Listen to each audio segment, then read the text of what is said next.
When asked what we did today, most of us will come up with, I woke up, ran a couple errands, did some work, and now I'm here.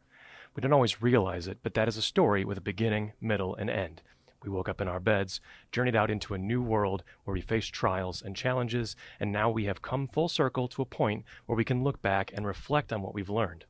That circle is called the hero's journey, and while I will argue that we as humans all think, feel, and understand everything about the world around us through these stories, that doesn't mean we're all great at telling them or learning from them.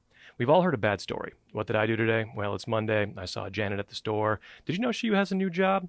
We tense up here because we can feel rambling coming. We tune out, not because Janet is boring, but because this story is not being told correctly. I'm here to help you avoid this problem.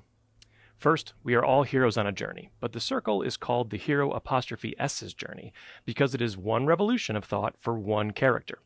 This idea was popularized in the 40s by a writer and scholar named Joseph Campbell in his book, The Hero with a Thousand Faces. He traveled and read and listened and learned myth stories from all over the world and figured out what they all had in common and then distilled those commonalities into the circle.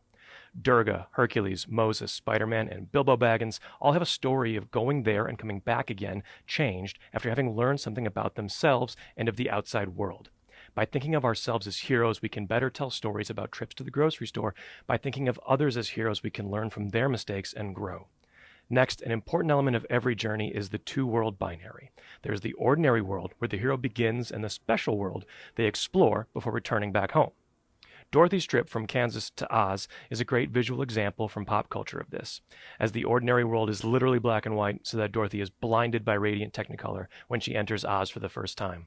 Stories are always about the nature of the two worlds, and we use terms like duality and singularity to describe the character's understanding of those two worlds. These terms are also used in spiritual enlightenment and technology, and I think if you look, you'll find them in even more places. When we start out, we are of a singular mindset. We don't even know about duality until we first experience it, and then it is all we can think about. Infants are unaware of gender, but then suddenly toddlers are pointing out boys and girls everywhere.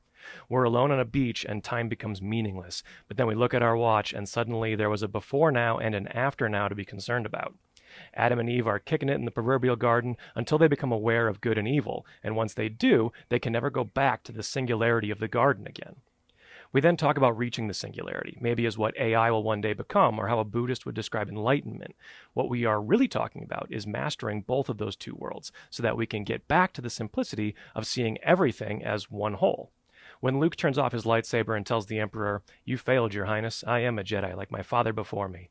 In that moment, Luke is rising above the training and the fighting between the good and the evil. He sees beyond that jagged skyline to the horizon and realizes that there is only the one.